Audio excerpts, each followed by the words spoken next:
You could represent this house at the Landsraad. Don't be a fool, she's after something. What are you after, Harrow? He's afraid that the other houses laugh at him. Worse, that they pity him.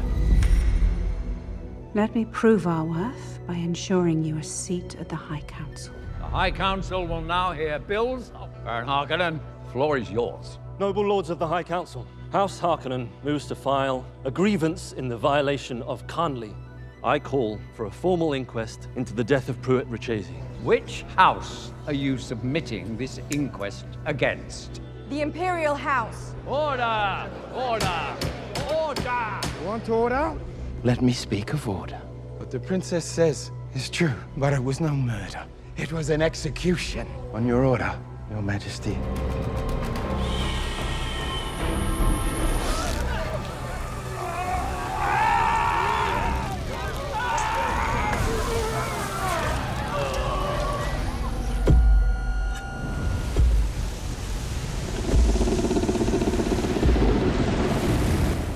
The Imperium of Dune is a vast, rigid hierarchy, an empire under the iron rule of the Padishah Emperor, enforcing his will with the Sardaukar. But that is only the surface. Beneath that veneer of imperial authority lies a churning sea of intrigue, alliance, betrayal, and negotiation. At the heart of this subtle war of power sits the Landsraad. The Landsraad is not merely a council, it is an institution older than the empire itself, a holdover from the chaotic feudal orders that emerged after the Butlerian Jihad. This is not a tame parliament or advisory council bowing meekly to an absolute monarch, but a cabal of dukes, princes, and planetary lords, each commanding armies, navies, and economies that when combined can surpass the Emperor's own. It is the collective weight of these noble houses that acts as a counterbalance to imperial rule. The Emperor may hold the throne, but the Landsraad holds legitimacy. He may command the Sardaukar, but the great houses command entire worlds. And in a galaxy where even the Spacing Guild must remain neutral to ensure its monopoly on travel, the Landsraad is both the stage and the actors in the grand performance of galactic politics. By the grace of Shaddam IV of House Corino, I stand before you as herald of the change. House Atreides accepts! We're witnessed by members of the Imperial Court, representatives of the Spacing Guild, and a sister of the Bene Gesserit. The Emperor has spoken.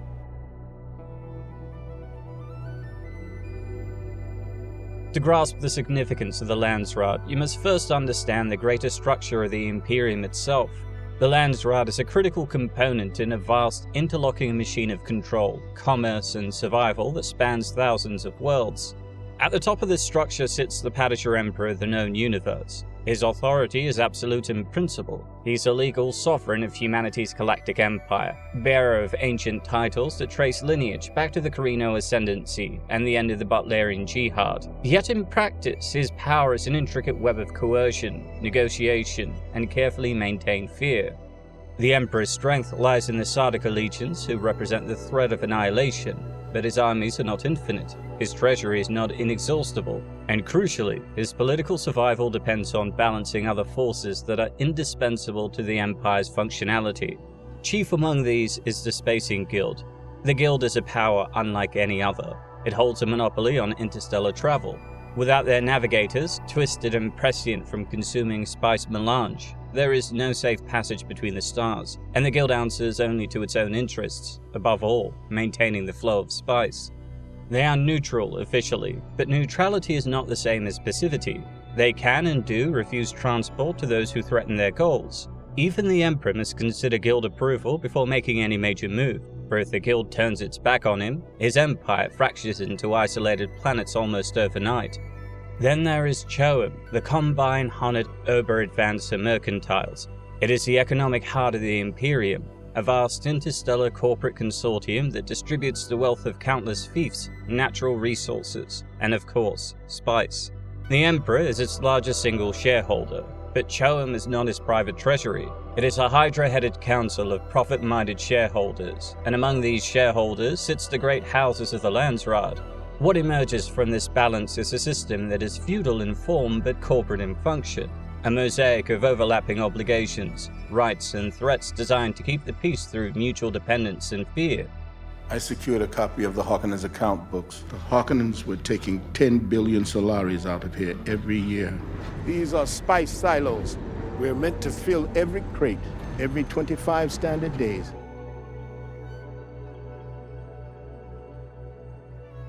The Landsraad is not merely a governing body, it is the collective memory of aristocracy, an institution older than any single house, any single dynasty, and arguably even older than the concept of imperial rule in its current form. It is the living embodiment of feudal rights, customs, and privileges, a parliament whose authority is rooted not in election or appointment, but in inheritance, conquest, and tradition. At its simplest, the Landsraad is an assembly of all the houses of the Imperium. Yet to say that alone is to strip it of its complexity. It is not democratic, egalitarian, or even consistently coherent. It is a constantly shifting alliance of hundreds of houses major and minor, each with its own domains, vassals, industries, militaries, and grievances. What binds them is not loyalty to a central idea, but mutual necessity. No single house can stand alone against the Emperor or the Spacing Guild or the threat of collective punishment under the Great Convention. Their power lies in their numbers, each house a sovereign world or system, together forming a bloc that no emperor can easily dismiss. The Landsraad is effectively a legal structure, a military alliance, and a social contract. Legally, it is codified in imperial law. The Landsraad is recognized in the Imperial Charter as an institution with rights to deliberate, petition, and even resist the Emperor if he breaks certain sacred limits. It has the right to adjudicate disputes among houses and to hold votes that carry genuine weight in imperial governance, especially when the threat of a unified rebellion looms. Militarily, it is a deterrent. The collective armies of the great houses, if ever unified, could challenge even the Sardaukar. This possibility, however remote, is the leash on imperial power. The Emperor's legions are fearsome but limited, the houses are many, and their combined strength is the Landsraad's ultimate argument. Socially, it is the heart of aristocratic culture. Every feud, marriage alliance, vendetta, and economic partnership is played out under its gaze. The Landsraad is not just a senate, it is the court of high society, where honor and reputation can be won or lost with a word. The structure of the Landsraad itself is deliberately Byzantine.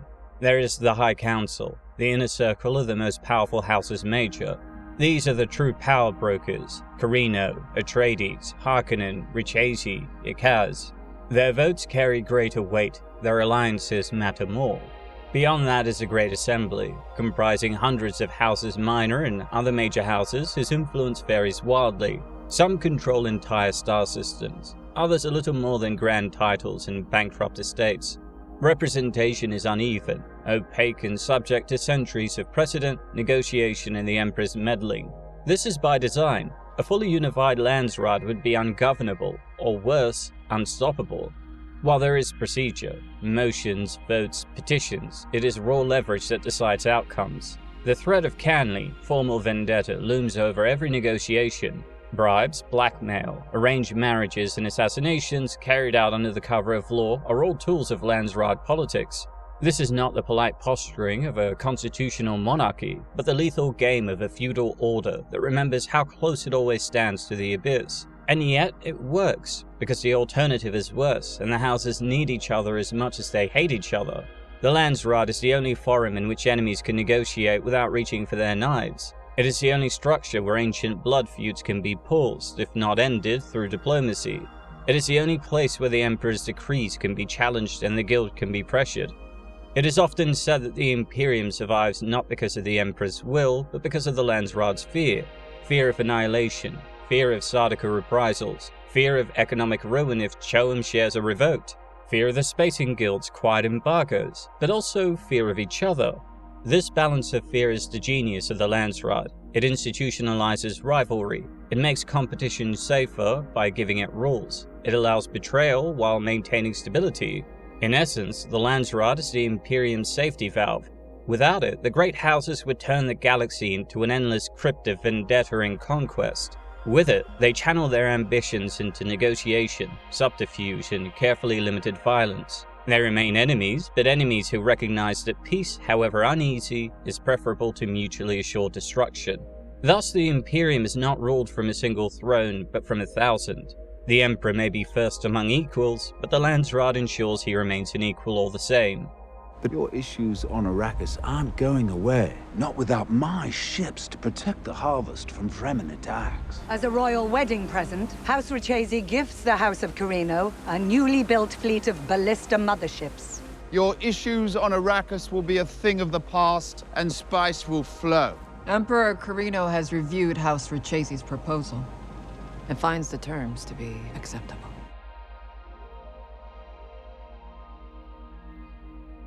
When you imagine a feudal empire spanning thousands of worlds, you might ask, what stops it from tearing itself apart? What prevents the great houses from reducing entire planets to radioactive wastelands in pursuit of ancient grudges and political advantage? The answer is the Great Convention. The Great Convention is not a law, it is the law. It is the ultimate compact of the known universe, a treaty forged in blood and fear after the worst excesses of human conflict. It stands as a single binding agreement that limits the great houses in their perpetual struggle for power. It is not enforced by morality nor a single authority, but by the certainty of annihilation. The origins of the Great Convention lie in an age of unchecked warfare, an era when noble houses wielded atomics as freely as swords. Imagine entire cities turned to glass over an insult, or planets rendered uninhabitable over trade disputes.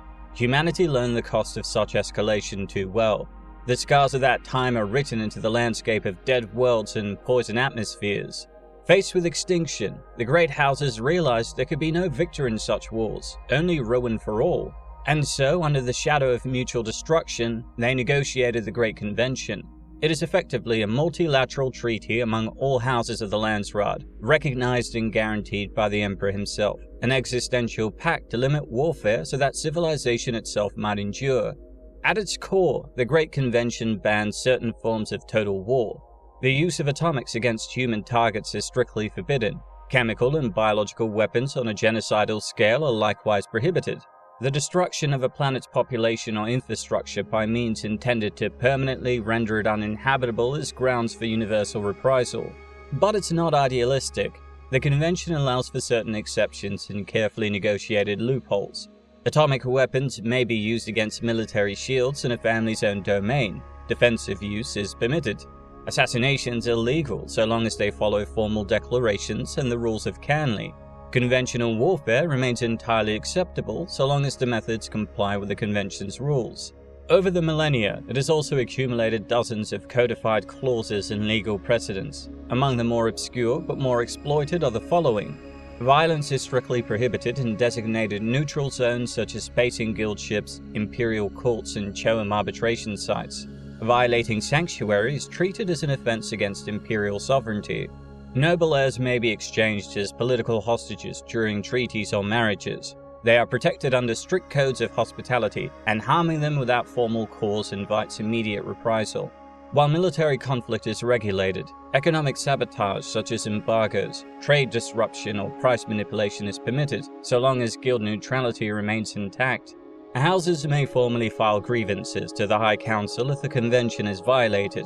Though rarely enforced, this process legitimizes retaliation and discourages reckless escalation. Entire fiefs may be contested through ritual duels between champions. Bioengineering is monitored under the Convention and only banned when it threatens stability. The Bene Gesserit and Bene Tleilax frequently exploit its many legal grey areas. This is not a pacifist document, it is a manual for controlled violence. It does not prevent war, it regulates it. It does not eliminate betrayal, it channels it. The houses are free to kill each other so long as they do so cleanly, precisely, and without risking the entire species. This is the genius of the Convention. It acknowledges human nature. The great houses will always feud and conspire. It simply ensures they do so within limits to preserve the balance of power. If any house breaks the Convention in a way that threatens all, it risks the combined wrath of every other house in the Landsraad. The houses may bicker endlessly, but they know that if one of them breaks these terms, the others must act, or watch the entire system collapse into chaos. Even the Emperor's rule depends on the legitimacy that comes from upholding the Convention. A rogue Emperor who flouts the Convention risks uniting the Landsraad against him, a threat that has toppled dynasties before. But the Convention is more than just a treaty, it is a cultural bedrock. Its terms are not merely law but tradition, woven into the education of every noble heir, whispered in every council chamber, invoked in every negotiation. It is the line that defines civilization against barbarism. This is the great irony of the Imperium. It is built on violence, yet it survives on restraint. The rebel plot to attack the Landsraad was a grave threat to us all. Now, more than ever, we need to defend our values with ferocity. That is why I have assembled a new elite regiment to lead these soldiers of the Imperium and eradicate treason.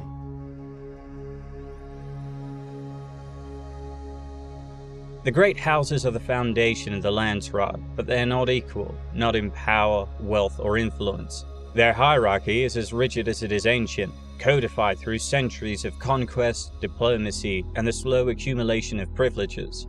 At the top of this aristocratic pyramid stands the great houses major. These are the true lords of the Imperium, families whose power rivals that of the Emperor himself. Each house major is effectively a sovereign state, holding dominion over entire planets or even systems. They control the fiefdoms that supply spice, raw materials, manufactured goods, and soldiers to the Imperium.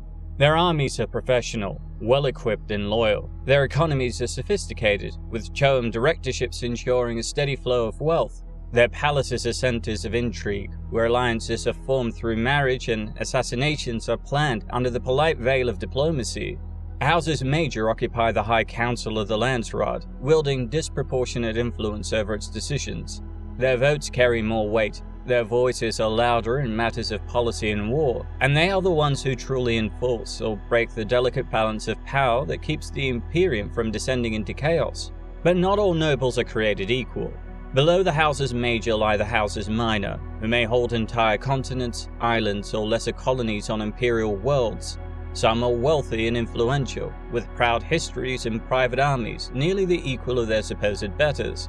Others are poor and parasitic, reduced to little more than elaborate titles, living in the shadow of more powerful patrons. But even the weakest house minor has a place in the Landsraad. That is the genius of the system. It co-opts even the lowliest noble, giving them a stake in maintaining the status quo. Houses minor often serve as clients or vassals to a house major. This is not simply fealty, it is survival. In return for military support, political protection, and economic contracts, the minor houses pledge loyalty to their patrons. Their votes in the Landsraad can be brokered or sold, their armies added to their lieges' strength in times of canley or open war. This layered hierarchy is not static. A house minor can, through marriage, military conquest, or imperial favor, rise to become a house major. Such ascensions are rare and hard-won, often requiring generations of careful planning, but they are possible, and that possibility fuels endless scheming. Conversely, a house major can fall. A disastrous military defeat, an economic collapse, or an imperial sanction can reduce even the proudest line to ruin. History is littered with the corpses of once great houses, their crests forgotten, their world seized by rivals, or the Emperor himself. This mobility, limited but real, prevents ossification while maintaining order. Ambitious minor houses dream of elevation. Terrified major houses guard their privileges with ruthless intensity. The hierarchy is also cultural. Houses major consider themselves the true aristocracy of humanity. They maintain elaborate genealogies, tracing their bloodlines back to the ancient diasporas that settled the old Imperium.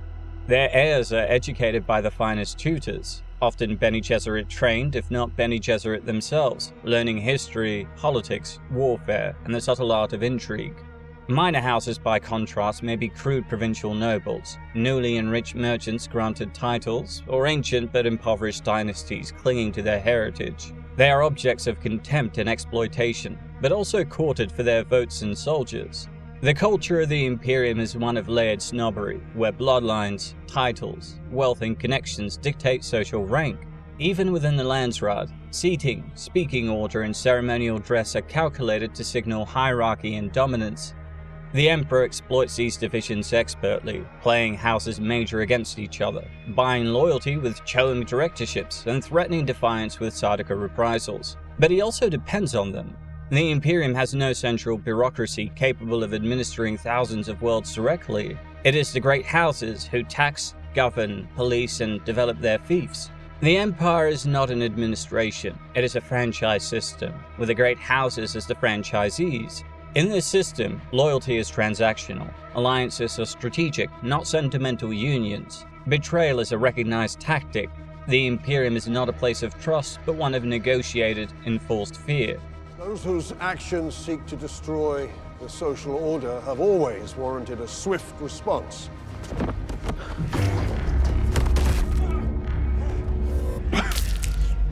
I never thought I'd see an Atreides doing the Harkonnens dirty work.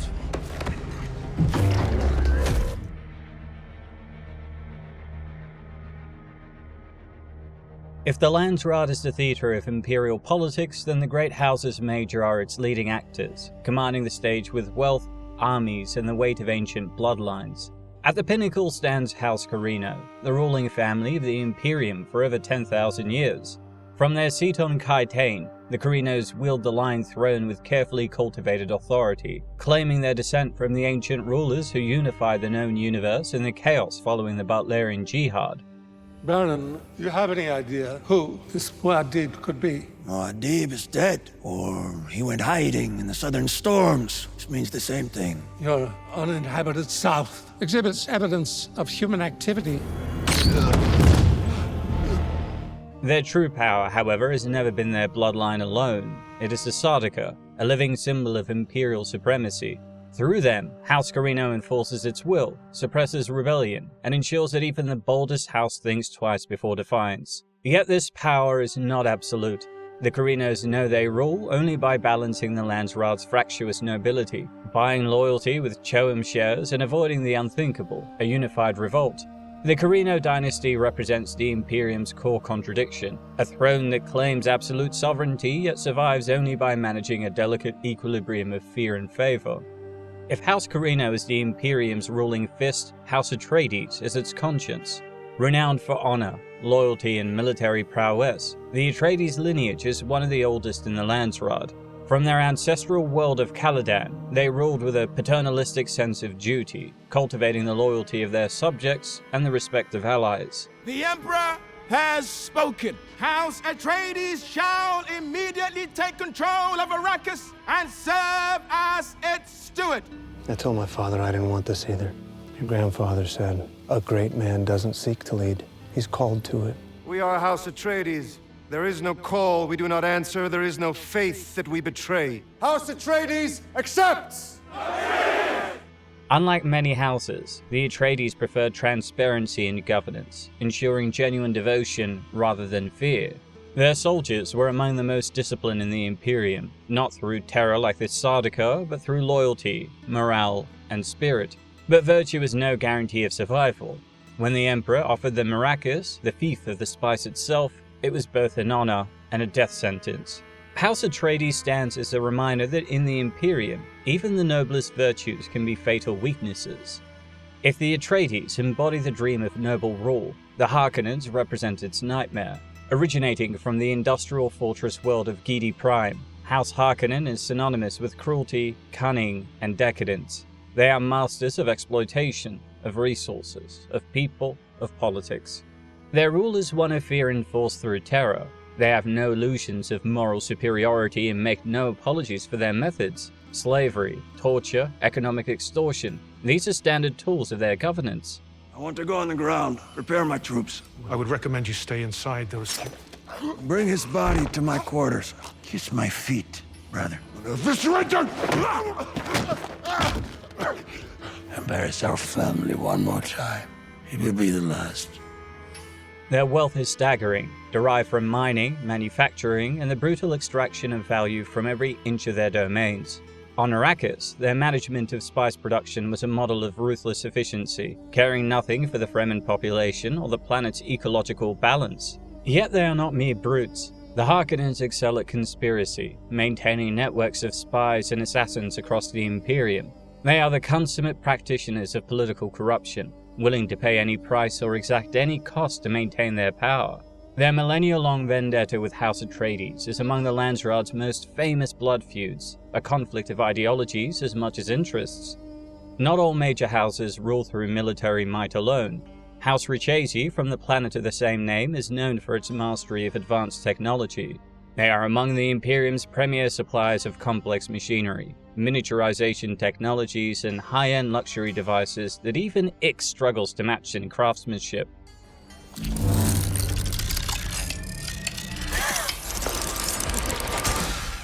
While the Butlerian Jihad's anti-AI prescriptions limit the development of true computers, houses like Richese push the boundaries of what is permissible, offering devices of exquisite design and lethal utility.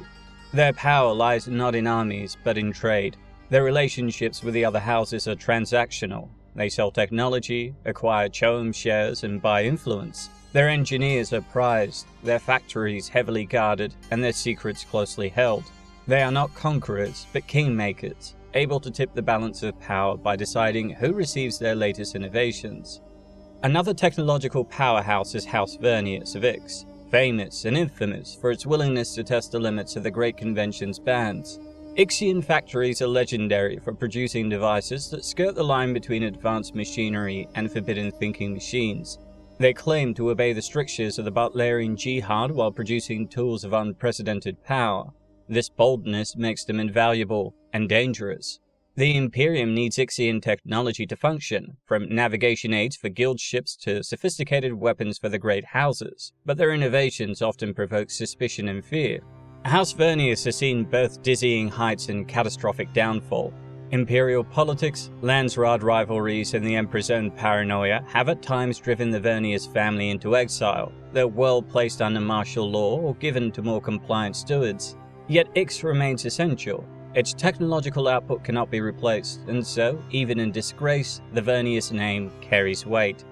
Unlike the industrial horrors of Gidi Prime or the harsh seas of Caladan, the planet Ikaz is famed for its beauty and its art. House Ikaz's power is cultural as much as economic.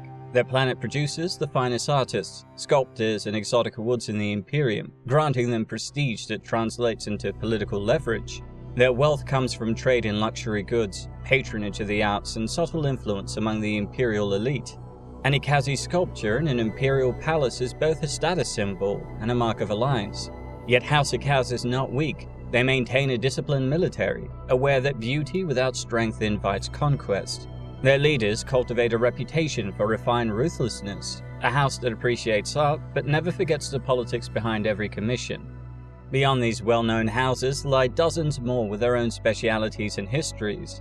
House Mauritani is known for its lethal efficiency in vendetta and assassinations. House Venering, infamous for its subtle intrigues and imperial connections, while House Janaz is legendary for producing swordmasters whose training schools serve as mercenary academies for the entire Imperium. These houses form a complex, dynamic network of rivalries, alliances, and enmities. The balance of power within the Landsraad is not fixed but constantly negotiated, with the marriages arranged to secure alliances, shares traded to buy votes, and assassins hired to settle disputes too delicate for open war. We empower the great houses to maintain order and allow rebellion to keep that power in check. The push and pull.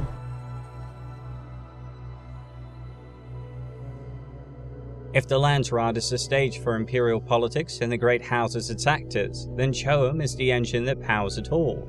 It is the economic bloodstream of the Imperium, the machinery that transforms fiefs into fortunes and influence into hard transactional power. Choam is the single most powerful commercial entity in the known universe. It is not a guild in the sense of narrow specialization, nor a corporation with a single mission. It is a vast, tangled consortium that exists to manage, coordinate, and exploit the economic output of an interstellar empire. It controls contracts for everything, from agricultural surpluses on verdant planets to industrial output from forge worlds, luxury goods from Ikaz, and most critically, spice from Arrakis. It is the Imperium's trade ministry, its corporate boardroom, and its stock exchange rolled into one. But Choam is not neutral. Its board of directors is a nest of competing interests and rivalries. The Emperor himself holds the single largest block of shares, giving him direct influence over every deal, contract, and dividend. The great houses hold significant shares collectively through the Landsraad, ensuring they cannot be excluded from profit or from decision-making. The Spacing Guild holds stakes as well, cementing its role in guaranteeing the movement of goods between the stars. This structure is a power-sharing mechanism that ensures mutual dependence. Choam does not simply serve the Empire, it is the Empire's economic nervous system. Every fief is tied to their contracts, every house's wealth is measured in the dividends they draw. It is this interdependence that turns them from a business into a weapon. The Emperor uses his shares to buy loyalty, He can reward houses that serve him with lucrative contracts, mining rights, exclusive trade licenses, directorships that produce rivers of wealth. A house granted a directorship does not merely profit, it elevates itself politically. Wealth buys soldiers, ships, marriages, spies. A poor house cannot compete. A rich house becomes a serious rival. Conversely, the Emperor can punish dissent by freezing a house out of profitable deals or revoking its directorships. The threat of economic strangulation can succeed where the Sardaukar might fail. But the Emperor is not the only player. The Landsraad's collective stakes ensure that the great houses have a voice. No Emperor can act unilaterally without risking mass revolt. This is the critical balance. The Emperor has the single largest block of shares, but not the majority. The Landsraad holds a combined plurality, but only if it acts in concert, a rare event given its internal rivalries. The Spacing Guild's neutrality and its stake give it veto power over any move that threatens its monopoly on transport. Choam's governance is thus a microcosm of the Imperium, an unstable balance of fear, greed, and necessity. Without it, House might rule a planet but find itself unable to sell its resources, unable to import needed goods, unable to maintain fleets or armies. Their contracts are the difference between a productive domain and a stagnant backwater, and its profits are immense. Spice revenues alone dwarf all other forms of wealth. Control over spice production, meaning Arrakis, translates into a controlling share in profits. This is why the Arrakis fief is the prize of the Imperium, the bait used to destroy House Atreides. Yet their reach is far broader. Mining on Richezi, industrial output on Kidi Prime, luxury goods from Ikaz, technological devices from Ix, grain shipments, water purification systems, slave labor. Even war itself becomes a contract, with mercenary companies funded through credit. This economic entanglement enforces peace of a sort. It makes open war ruinously expensive. A house that wages all-out conflict will risk losing contracts, being frozen out of trade, seeing its fiefs starve or revolt. Assassinations, sabotage, political maneuvering, these are cheaper, safer. The Great Convention provides the legal boundaries. Choam provides the financial incentives. Together, they make the Imperium's feudal order viable on a galactic scale. For all their armies, their vendettas, their noble traditions, the great houses are ultimately shareholders, and the Imperium itself is the most lucrative, most corrupt, and most dangerous corporation in human history. She trained sisters to work as truth-sayers, assigned to the great houses to help them sift truth from lies. But those who held power were inherently driven by violence and greed. They required more than just guidance. So now we return to the question we started with. What is the Landsraad? It was the illusion of unity in a galaxy fueled by division. It was balanced by bribery, order through assassination, tradition wrapped in paranoia and dipped in spice. The Landsraad was never about justice or peace. It was about containment. And in the end, it wasn't destroyed by barbarians or aliens or some malevolent AI. It was undone by the very forces that thought it tamed: prophecy, fanaticism, and the human refusal to be managed. Paul shattered the illusion with a holy war. Leto rewrote reality with a tyranny of foresight, and the Landsraad became what it feared most: irrelevant. It was all politics. We are all just pieces on the board, to be played in the pursuit of power and spice.